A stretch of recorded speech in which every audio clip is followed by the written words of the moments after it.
terkasih di dalam nama Tuhan Yesus, apa kabarnya hari ini? Senang berjumpa dengan saudara lagi. Saya berharap saudara dalam keadaan luar biasa, penuh sukacita, dan tetap dalam perlindungan Tuhan Yesus. Baiklah saudara, pada hari ini kita akan mendengarkan kesaksian dari saudara kita yang telah mengalami perjumpaan dengan Tuhan Yesus, yang telah memilih Tuhan Yesus sebagai Tuhan dan Juru Selamat pribadinya. Bagaimanakah kesaksiannya? Mari kita dengarkan bersama-sama. Malam hari ini, yaitu tentang pengalaman saya mengenal Tuhan Yesus. Sebelum saya menyampaikan sebuah kesaksian tentang histori saya mengikut Tuhan Yesus, saya memperkenalkan diri saya. Saya panggilan nama saya Ibu Aceh. Pada malam hari ini sangat saya bersyukur dan berterima kasih telah dipercayakan untuk diberikan sebuah ruang waktu untuk menyaksikan bagaimana saya awal mengenal Tuhan Yesus. Saya menceritakan bahwa kehidupan saya, latar belakang saya sejak dari lahir maupun kecil, sudah lahir di dunia ini, saya dilahirkan seorang Muslim, penganut agama Islam. Dalam kehidupan saya, waktu kecil maupun sampai remaja, saya dididik untuk menganut ajaran Muslim.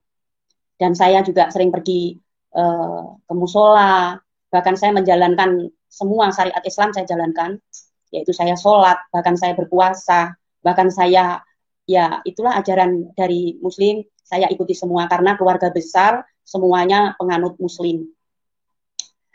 Suatu ketika saya remaja, sudah mulai umur bersekolah, waktu itu saya dimasukkan ke sekolah madrasah ada di Jawa Timur, posisi di Jawa Timur. Ya, pada kehidupan saya nggak lepas dari pemakaian jilbab, karena memang dididik sama keluarga juga harus menjalankan agama Islam. Di situ saya semua menjalankan semua. Saya juga diajarkan puasa nggak boleh bolong, tapi selalu saya harus mengikuti puasa. Dan saya fanatik dengan agama saya, karena saya merasa memang agama saya adalah agama yang terbaik. Waktu saya dalam perjalanan dalam kehidupan, sudah menginjak dewasa, lalu saya sempat menikah. Saya menikah. Setelah saya menikah, dalam perjalanan kehidupan situ saya tetap menganut sebagai Muslim. Walaupun waktu pernikahan itu pun sebenarnya suami saya harus mengikut saya waktu itu. Terus karena suami saya mengikut saya, lalu saya pernikahan secara agama Muslim. Dalam perjalanan di situ, dalam kehidupan saya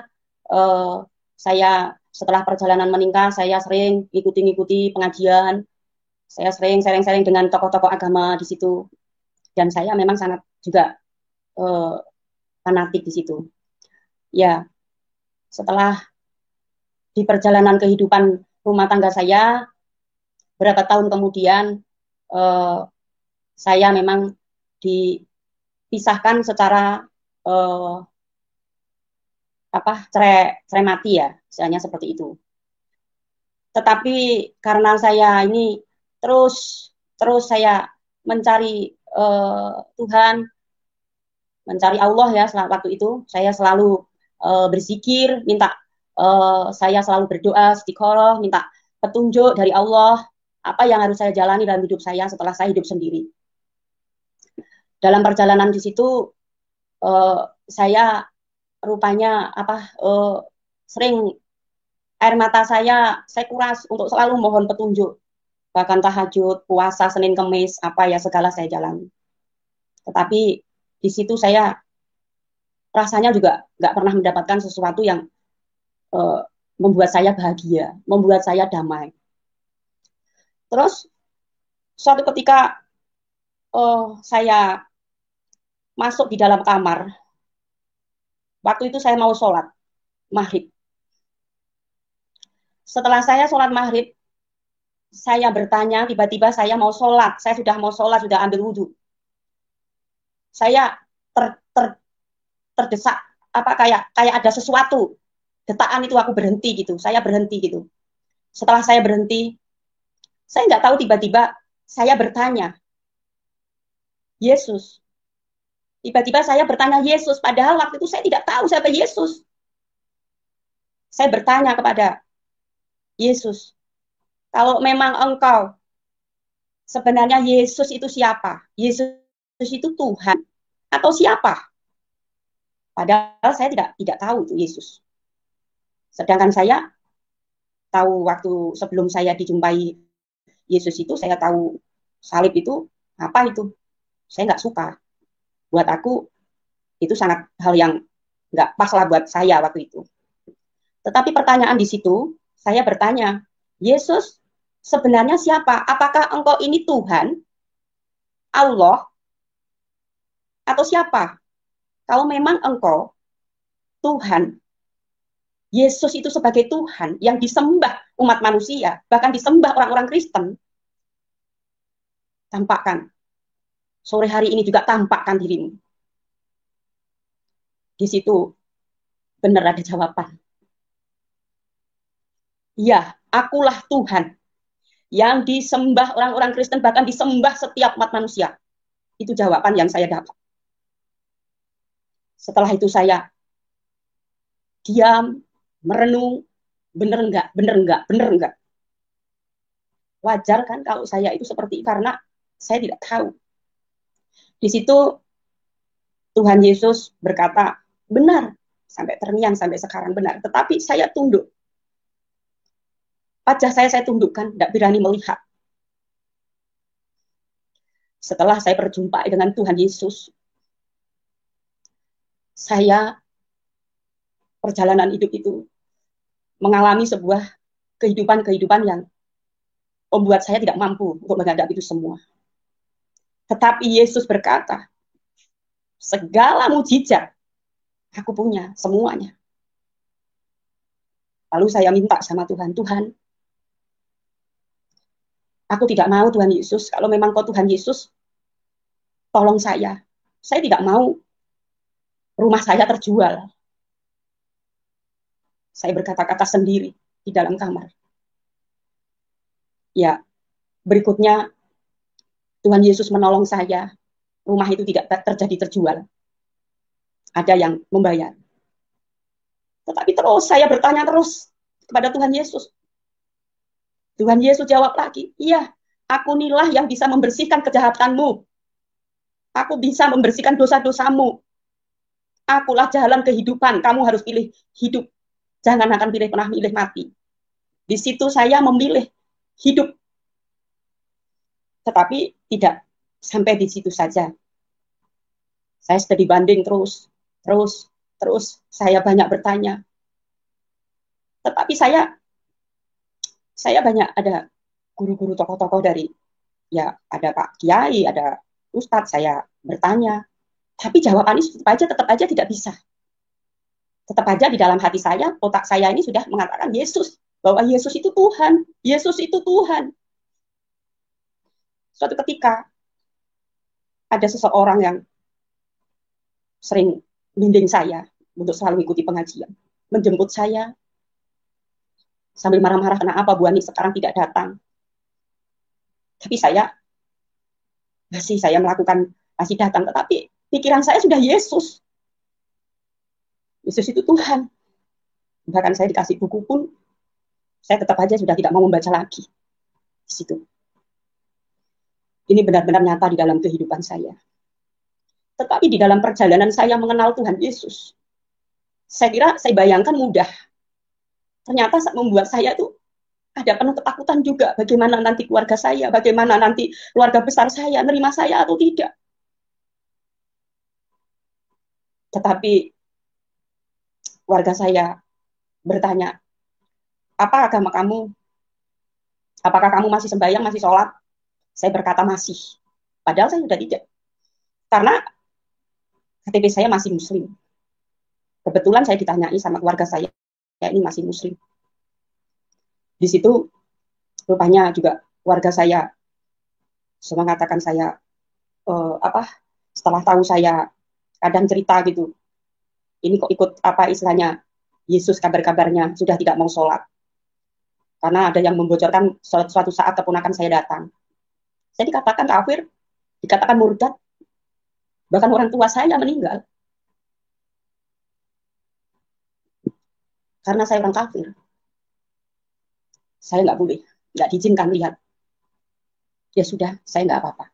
Saya berangkat. Saya disuruh pergi ke makam orang tua saya, disuruh saya berdoa. Saya duduk saja, tapi saya nggak melakukan itu. Terus keluarga saya mengatakan, orang tua kamu menangis karena kamu murtad. Di perjalanan di situ saya secara sembunyi terus. Rupanya juga tidak bisa. Setiap pada keluarga saya masih ngikutin sholat, masih mengikutin, tetapi tetap saja nggak bisa. Masih suruh ikut pengajian nggak bisa. Di situ. Terus suatu ketika dalam perjalanan saya mengikut Tuhan Yesus, saya banyak mengalami sebuah kejadian-kejadian di dalam kehidupan saya pribadi. Saya bilang, kok begini ya mengikut Tuhan Yesus? Tetapi karena Tuhan Yesus itu mengatakan, ada suara mengatakan bahwa akulah yang menyediakan kehidupan yang kekal, tidak ada Tuhan lain. Itu terngiang terus dalam pendengaran saya. Karena waktu saya mengalami sakit, terutama yaitu karena saya dulu kan ada anak saya 3, kebetulan yang terserang penyakit itu anak saya ketiga. Tetapi saya ingat bahwa Tuhan Yesus itu punya mujizat. Pasti mujizatnya diberikan kepada saya untuk saya lebih supaya percaya kepada Tuhan Yesus. Di situ anak saya juga sering diizinkan sakit penyakit, yaitu 1 minggu sekali masuk rumah sakit, 1 minggu sekali masuk rumah sakit. Tetapi di situ Tuhan juga selalu memberikan pertolongannya. Tuhan Yesus selalu memberikan mujizat kesembuhan. Karena Tuhan Yesus sendiri segala penderitaanmu dan penyakitmu tidak ada lagi. Karena sudah ditanggung, sudah diselesaikan Tuhan Yesus. Jadi saya tidak ada yang membimbing, tetapi selalu berbicara terus sama Tuhan Yesus. Tuhan Yesus selalu menjawab. Di situ saya juga tidak pernah istilahnya belajar bagaimana, enggak. Saya selalu berbicara terus. Tetapi Tuhan Yesus selalu memberikan suara terus. Di situ. Terus waktu anak saya mengalami sakit yang terakhir yang pendarahan hidung itu, dikatakan tumor, saya berseru-seru kepada Tuhan Yesus.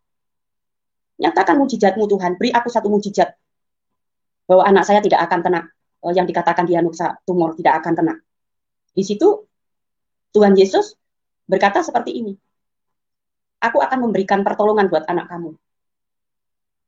Jangan takut ibu. Ya di situ bersyukur, puji Tuhan, Tuhan nyatakan bahwa anak saya setelah di lab, darahnya, diambil darahnya, dites, nggak ada satupun penyakit. Itu hanya sebuah kayak ingus. Padahal sudah jelas dokter mengatakan itu kena tumor, tetapi dikatakan itu jinak atau ganas. Karena sudah parah banget. Di situ waktu mau dioperasi ini pun sebenarnya uang nggak ada, tetapi Tuhan Yesus sediakan uang, berikan jalan keluar. Itu mujizat yang saya alami. Karena benar-benar saya merasa sebagai ibu melihat anak saya sakit-sakit seperti itu, saya merasa khawatir. Tetapi karena ada Yesus, saya tidak khawatir karena Yesus menolong. Nah, perjalanan dalam kehidupan saya tidak begitu saja mengalami sebuah cobaan lagi. Suatu ketika karena saya hidup sendiri, suatu ketika saya punya suami. Saya punya suami saya berkata, katanya mau bersama-sama kenal Yesus. Saya karena iman saya Yesus, walaupun saya memang belum istilahnya rajin ke gereja, tetapi aku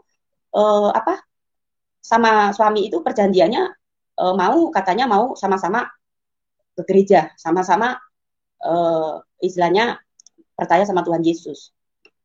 Saya percaya apa yang diucapkan di situ. Dalam perjalanan kehidupan rumah tangga saya tidak sesuai apa yang pernah diucapkan oleh suami saya. Di situ saya banyak tekanan-tekanan, banyak cacian. Bahkan kalau kamu nggak mau kembali, malah justru mau menarik saya kembali ke habitat sebelumnya, maksudnya kembali ke yang lama. Tapi perasaan saya tetap nggak bisa. Saya nggak bisa. Tetapi karena suami ini memang sudah istilahnya saya nggak tahu jadi berubah. Saya sering dipukul, dicaci, diapain. Saya nggak pernah, jujur saya menyebut suami saya dulu pejabat. Saya nggak perlu saya menyebutkan pejabat apa dan di mana. Tetapi suami saya dulu pejabat. Karena suami saya memperlakukan seperti itu. Bahkan dia sampai selingkuh. Punya anak. Bahkan saya dilaporin pimpinannya bahwa saya itu katanya murtad. Karena berpindah agama. Padahal dia sendiri sudah tahu kenapa harus memperlakukan seperti itu kepada saya. Suatu ketika saya mengadu sama keluarga saya. Sebenarnya kenapa kehidupan rumah tangga kamu? Ya aman-aman saja gitu. Ternyata benar-benar saya merasa benar-benar tersiksa. Tetapi saya ingat bahwa Yesus tidak pernah, janjinya tidak pernah meninggalkan saya. Yesus selalu membela saya. Di sini suatu ketika, Tuhan Yesus memberikan suara kepada saya. Memberikan suara kepada saya, mengatakan bahwa suamimu selingkuh. Itu Tuhan Yesus sendiri yang memberikan jawaban, selingkuh. Saya minta, lalu karena seorang pejabat, saya minta pengadilan yang saya jalani karena memang beliau ini seorang pegawai, saya mencari keadilan. Tetapi apa yang dikata? Saya dinasihatin. Ya sudah, ngambil aja wudhu, biar dingin muka kamu.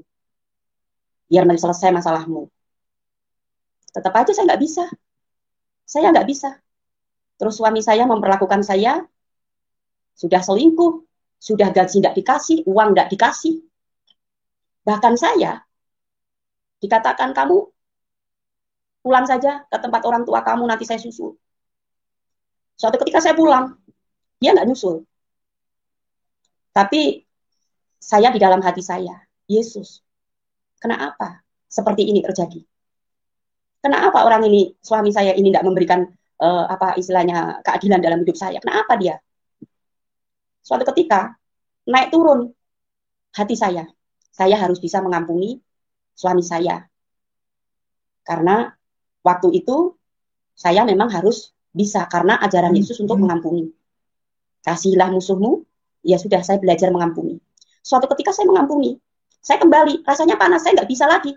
Ya sudah, saya dikatakan suami saya, jangan kamu membawa apapun dari rumah. Baju pun nggak usah kamu bawa, apapun nggak usah kamu bawa. Sebenarnya kalau saya permasalahan bisa, itu besar permasalahan itu. Tetapi karena ajaran Yesus sudah mengajarin saya untuk membalas orang yang jahat, untuk orang yang jahat, akhirnya saya mengambil sebuah keputusan untuk mengampuni. Saya pergi tanpa membawa apapun. Tetapi saya melangkahkan kaki saya. Saya melangkahkan kaki saya dalam nama Yesus, saya pergi. Karena saya tidak berani sendirian. Tuhan Yesus selalu bersama saya. Maka di situ saya pergi, keluar dari rumah, tidak membawa apapun. Itu di dalam kehidupan saya. Pengalaman-pengalaman di situ, setelah saya pergi dari rumah, sampai beberapa tahun, saya sudah tidak diurus, saya tidak dihiraukan, tidak apa-apa. Asalkan saya tidak ditinggalkan Tuhan Yesus. Saya rela. Harta kekayaan semuanya rela. Tidak masalah. Yang terpenting adalah Yesus jangan meninggalkan saya. Karena Yesus menjanjikan saya hidup yang kekal. Jadi kelak saya mendapatkan upah di surga. Di situ dalam perjalanan saya, di situ saya mengalami sebuah, walaupun saya pergi nggak membawa apa-apa, nggak membawa uang sen pun waktu itu, tetapi saya damai karena saya bisa saya berseru kepada Tuhan Yesus, Tuhan, saya percaya Tuhan mampu untuk menghapus kesedihan saya. Tuhan Yesus mampu untuk menghapus air mata saya. Kalau ini memang jalan yang terbaik buat saya, jangan biarkan aku untuk bersedih. Jangan biarkan aku untuk mengeluarkan air mata untuk memikirkan suami saya ini.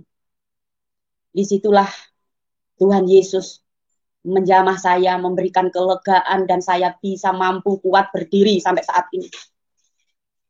Tetapi tidak begitu saja saya menghadapi satu masalah bersama Yesus. Jadi saya menceritakan tentang perbuatan Yesus yang sudah dinyatakan di dalam kehidupan saya. Suatu ketika saya diizinkan sakit yang mungkin hampir meninggal. Kata dokter, saya sakitnya tidak bisa disembuhkan karena ada virus masuk di dalam liver saya.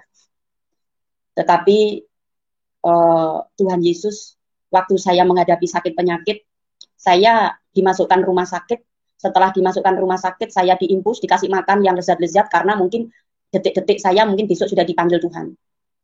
Tetapi saya punya keyakinan bahwa perjanjian waktu saya dijumpai oleh Yesus, dipanggil Yesus sebagai anaknya, Tuhan akan menyertai saya, Tuhan akan jaga saya, dan Tuhan Yesus tidak akan membiarkan saya sakit, bahkan sakit itu membawa saya mati, enggak. Setelah saya dari rumah sakit itu, karena sudah 1 minggu gak ada perkembangan, saya sakit, sudah parah, lalu saya buat pernyataan sama dokter, dok, saya mau pulang, paksa, saya cabut imbus-imbus saya, lalu saya pulang ke rumah, loh Bu, jangan pulang, nanti kejadian apa-apa, enggak apa-apa, saya siap. Saya melangkah dalam nama Yesus, pulang, karena penyakit saya sudah diobatin, mungkin ada yang ngobatin dukun-dukun pun ada yang ngobatin saya, tapi ada orang di sekitarnya lah mungkin kenal sama saya biar saya kata sembuh, malah justru nggak sembuh, malah dukunnya sakit, katanya nggak mampu mengobatin saya katanya. Setelah saya pulang, saya minta pernyataan pulang di rumah, saya berdoa kepada Tuhan Yesus, saya masuk kamar, Tuhan Yesus, aku kan percaya sama Tuhan Yesus, sudah percaya, masa saya setiap hari minum obat? Kata Tuhan Yesus bilang, Suara, buang obat kamu ke sampah, buat apa kamu minum obat? Ini bener. Saya bilang begitu sama Tuhan. Rupanya air dan obat itu, jadi tangan kiri saya gelas, tangan kanan saya obat. Terus saya buang ke sampah, saya besoknya lab ke dokter lagi, ke dokter. Dokter bilang, loh, kok tidak ada apa-apanya, sudah sembuh? Iya, saya disembuhkan Gusti Yesus. Wah, luar biasa ya, Bu Ani. Itu. Dokternya sekarang masih hidup. Terus di situ, puji Tuhan. Itu benar-benar mujizat Tuhan. Terus berikutnya, saya menyaksikan tentang perjalanan kehidupan saya, tiba-tiba pagi saya juga jalan-jalan 3 jam, saya nggak sadarkan diri. Tapi di situ nggak sadarkan diri, justru saya berjumpa dengan Tuhan. Walaupun saya tidak bisa melihat wajahnya. Saya bilang, Tuhan jangan panggil saya dulu, aku mau bertobat. Sudah, aku mau ke gereja. Tetapi saya sampai detik ini memang menjadi istilahnya pergi ke gereja digembalakan belum. Karena saya sah menjadi Kristen itu belum lama, walaupun kenal Yesusnya sudah lama gitu. Ya, saya merasa bangga, merasa bersyukur bahwa sebenarnya aku tidak tahu surga lalu diberi surga. Sebenarnya aku ini memang orang yang kotor, tapi dibersihkan oleh darah Yesus di situ.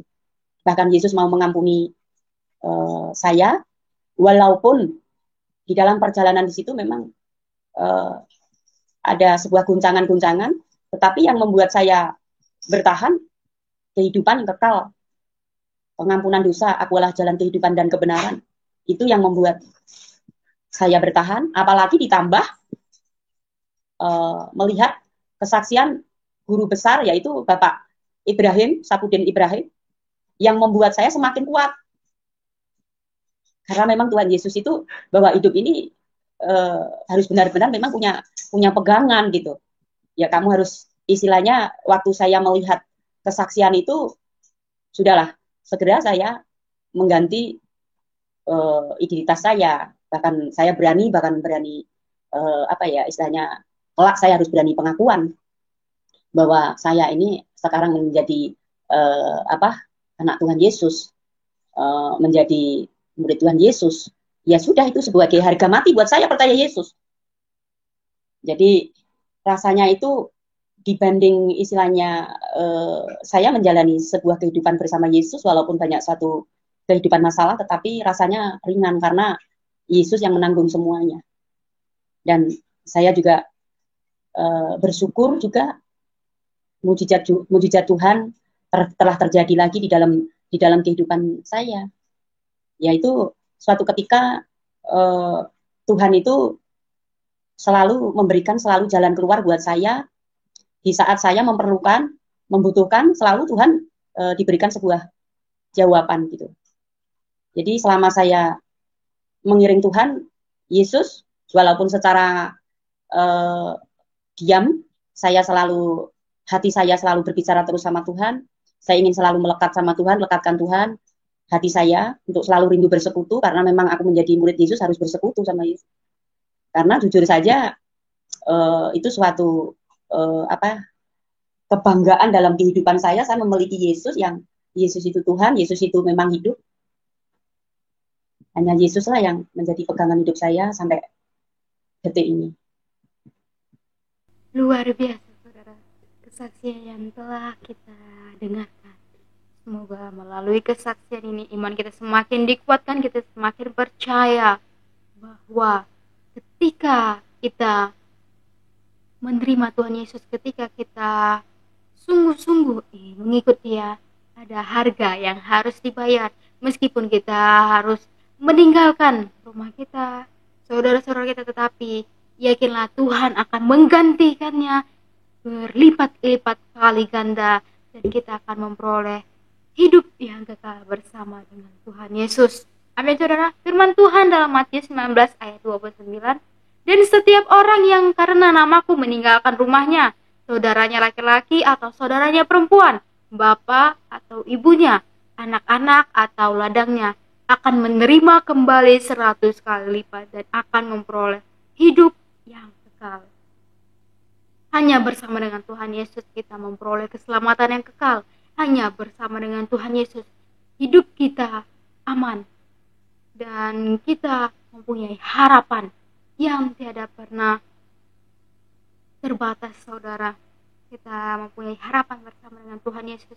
Kehidupan kita dipulihkan. Hidup kita yang dahulunya pernah berbuat yang tidak baik, ketika kita menerima Tuhan Yesus, hidup kita diubahkan, dan Tuhan memakai kita lebih luar biasa lagi sebagai alatnya untuk memberitakan kabar Injil kebaikannya, menjadi saksi-saksinya di dunia ini, sehingga banyak jiwa-jiwa yang datang kepadanya karena mendengarkan kasih karunia, mukjizat-mukjizat yang telah Dia berikan kepada setiap umat-umatnya. Baik, saudara, baiklah, saya harap melalui kesaksian ini banyak yang terinspirasi, termotivasi, dan iman kita semakin dibangkitkan untuk mengikut Tuhan Yesus. Bersama dengan saya, Ayu Lestari Malau dari channel Khotbah Pendeta, mengucapkan Tuhan Yesus memberkati. Shalom.